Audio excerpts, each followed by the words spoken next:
Well, Glenn, the Saskatchewan football, ties run deep. You got 6 aside. There's some names, and they maybe didn't make it to the CFL, but there's Chad Dagelman from Raymore, a number of votes. This one just came in. Kelsey Peterson, Lumsden Devils, middle linebacker, won a 9-man provincial, so that was good. But you'd know some of those names. Hey, Glenn, Demetrician, Farthing, yes, of course, Aldag, Poley. Harry, who are we missing? Scott Flory, we mentioned, obviously. Graham Bell. James Rapesi. Some other CFLers I'm trying to think of. Kelly Bates. Yeah. Kelly Bates.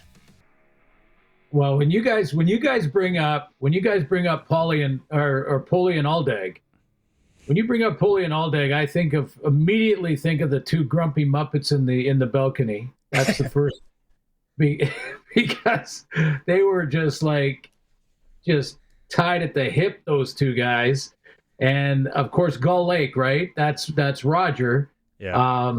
And I did tell you, I told you the crib story already, so I won't go into that again. But I used to sit between those 2 guys. I had a few words but I used to sit between the 2 of them on road trips, and they'd play crib across me, and my middle table on the plane would be the table for their crib board. And on one flight to Toronto, when they weren't looking, they both were busy doing stuff, I took the 5s out of the deck of cards. Now, if you play crib, you know that the 5s are pretty important in the game of crib. And they went all the way from Regina to Toronto, not knowing. I thought it would be 2 hands. I thought we'd go 2 hands or whatever, and they wouldn't know. And they go, "Oh, come on, what's going on? I haven't got a 5 in 2 hands." And they went the whole way. We landed in Toronto. And I reached into my pocket and I said, "Did you guys need these cards? Were they important?" But I made sure I did it just as we were getting off the plane, so I had room to run. But those guys were great. How about Jackson Ford, current Saskatchewan Rough Rider? He went to high school. He played high school ball in Saskatchewan, right? Sure, he did. Mark Mueller. Mark Mueller. We had a couple of texts on Mark Mueller for sure. Yeah. Larry Ruck was the other one. Larry, yeah, that's another one. No, just and the one common thread I think with all those guys is just a sort of a level of physical and mental toughness. You just knew you had a guy that was going to go to the end with you. Let's go to Saturday here at Mosaic, Glenn, and I think it caught a lot of people off guard, but to Luke's comments, they get paid to play the game as well, and Montreal came in here with a great game plan, maybe exposed a couple of injuries and some spots for the Riders. When you look at that game, what do you see from your lens?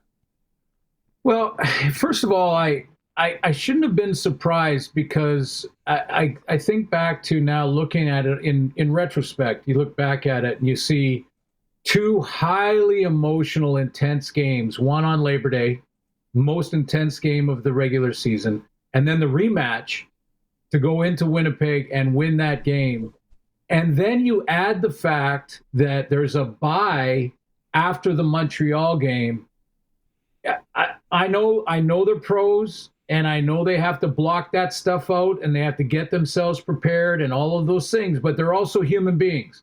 And I've mentioned many times before, guys, about the difference between regular season hockey and playoff hockey in the NHL. Like, it is night and day different.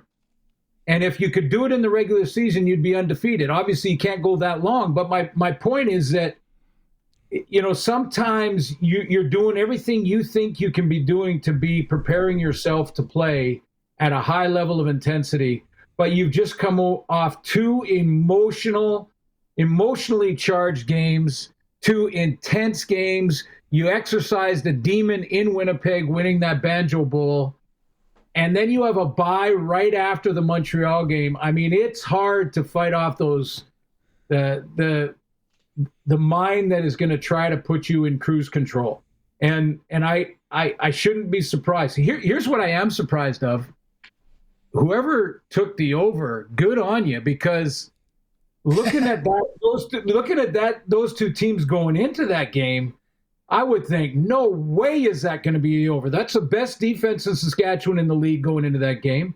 And Montreal, who had slipped a bit, they are still capable of shutting down teams. So I thought that would have been the under 100%, which is why I'm glad I don't do that very often. Don't talk about that, Glenn, but let's keep in mind it was raining buckets before that game. So the under was the play all day long, no doubt about it.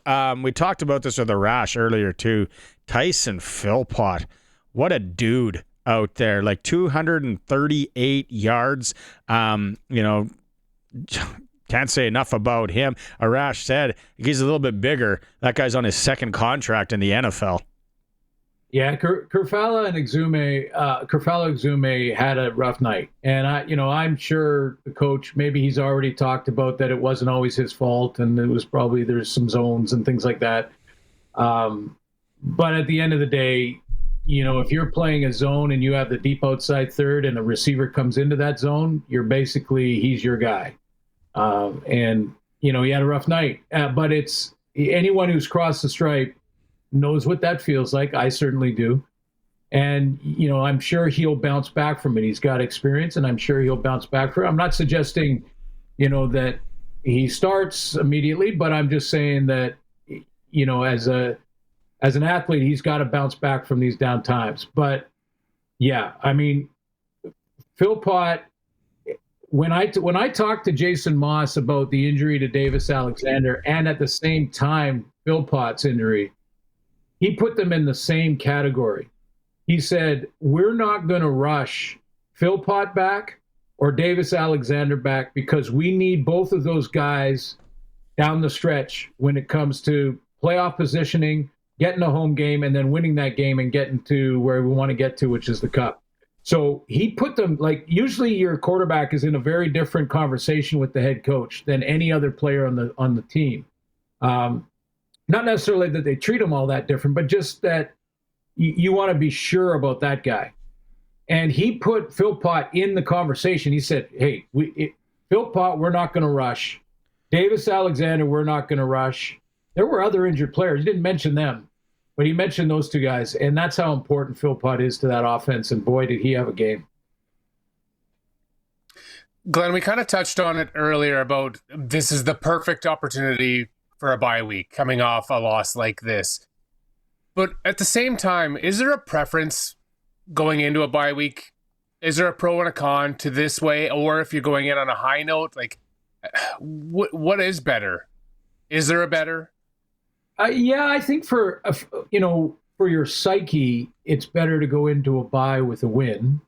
But it's better to go to bed at night with a win, because if you don't, you're staring at the ceiling for 2 straight nights until you get back on the practice field and actually get to go back and start working at letting it go and moving to the next game. And, that's a process. So now you've got a whole week to sit there and go, fight off self-doubt and say, self-doubt is saying, your guys aren't as good as you think you are.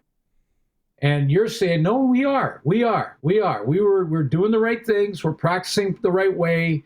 We're approaching things the way we should be. We validated for 10 wins in a row, or not in a row, but 10 wins in the season.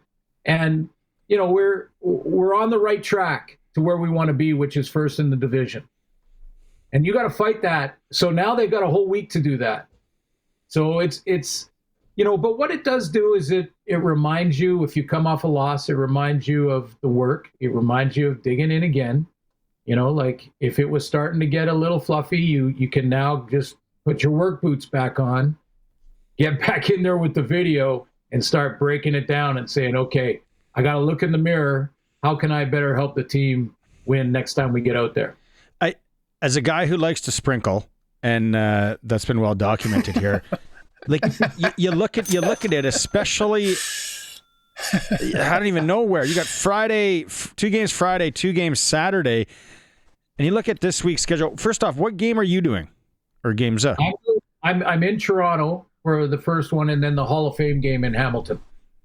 Yeah, Right like great games. That I want to say that East is an absolute dogfight. Every point is so important, but same thing in the West. Like we're middle of September here, Glenn, and maybe besides Ottawa, everybody else is still hunting. Well, so is Ottawa. They're still in it in a big way, and if Drew Brown comes back, maybe that changes their fortunes. I mean, we talked about what McLeod Bethel Thompson can get done if you allow it to happen. And did he ever, almost 400 yards, 3 touchdowns, no problem, no picks. I mean, that's what he can do. He is a thrower of the football. You don't have to bring that up anymore, okay? You're on the Regina here. Okay, I'll let it go. But that's what Drew Brown was throwing for 350, 400 yards before he got hurt. And so Crum kind of tried to keep the ship afloat, but it's Drew Brown's team. So they're still in the fight. Guys, I don't remember a time in the recent history, like 10 years, that everybody has still been engaged at this point of the season. Yeah. Usually by now there's 1 or 2 teams that are out. They're basically out. Yeah. Not this year. This year they're all in the fight. The crossover is in play. It's, and for the first time in 5 years, there's maybe a couple of dogs on the porch, not just one wearing blue and white. Should benches be beside each other in all stadiums, and maybe we can see more fights or almost fights? That was intense, Dinwiddie, and what was happening there with Edmonton. Yeah, I'm okay with it. I really am. I honestly, I know that kind of flies against probably most of my commentary, most of my life. But you know what? It's an emotional game, and I don't know the depths of the trash talking that was going on during the game. But for him to react at that level, I could do the conventional, well, he's got to keep his composure, and his team is watching him. But you know what? It's okay. Sometimes go nuts and, don't cross the line and hit anybody, but just get pissed off, get mad. That's okay. Channel it. Go tell them that, look at the scoreboard. That's the best one. That's the trump card of all trash talk. Is when you, at the end of the game, can say, hey, dude, yeah, look at the scoreboard. Look at the scoreboard. That's all that matters. And they won it. So he got the last laugh in that one. I can't wait to talk to him. I'm doing his game this weekend, and we're going to Zoom with him tomorrow. And I can't wait to say, hey, Coach, I love it. Let's go. I think the thing that I like about it is that Dinwiddie doubled down on it afterwards. Like, he didn't walk it back. He didn't say, oh, I got a little too hot. He doubled down on it. He's like, I like that he owns his emotions as a head coach, and he's okay to call his guys out. He's okay to be fired up, and he owns it. And that's such a breath of fresh air, because there's lots of guys that would walk it back and be apologetic. It is, isn't it, Harry? It's kind of like in the political world we live in now, and everybody's canceled for saying something. Well, you know what? Yeah. It's okay. And it's funny because he held that emotion until the game was over. And now if he doesn't have to walk it back, he can go to his team and look them right in the eye and say, guys, just as long as you do that, use that emotion. If they start poking you and they make it personal, then go ahead and use that emotion, channel it. And then you can celebrate and tell them, look at the scoreboard at the end. All right, Suits. We go at it again on Thursday. We'll figure it out. Any Bob the Bear updates? Okay, Bob the Bear. Yeah, so I took my dog for a walk this morning. What's your dog's name? Maximus. I took him for a walk this morning, and we go through a little trail that's right beside my house here, and walked around, and I can see the trail from my back deck. And we walked around, got on my deck. I was giving him a treat and training him a little bit. And Bob walked by the trail that I was just on 10 minutes earlier and he walks right by, plowing over shrubs and stuff as he walks by the trail. And I went, oh my goodness. I didn't have my phone at the time, so I couldn't document it. But Bob is still back there, man. There he is, eating apples. Okay, well, at least he's okay. That's the main thing. That's the main thing. All right, buddy. You'll talk to Sharky. Hey, real quick, guys. Real quick. Oh, we got to have a quick bet. We'll do it on Thursday. We'll talk about it on Thursday. But we have to have a quick bet on the Rams. You guys take the Rams? You want to take the Rams? I'll take the Huskies. I'll bet. How do you want to do this? Yeah, we'll do. I'll take some action. Harry can stay out of it. Okay. I don't know. I can't go Regina being a Saskatoon guy. I okay, can't. well, maybe Harry, you're on my team. We'll figure it out. Because I know you guys are at home in Regina. There, you're saying, okay. Think about the bet. Maybe it's a dinner.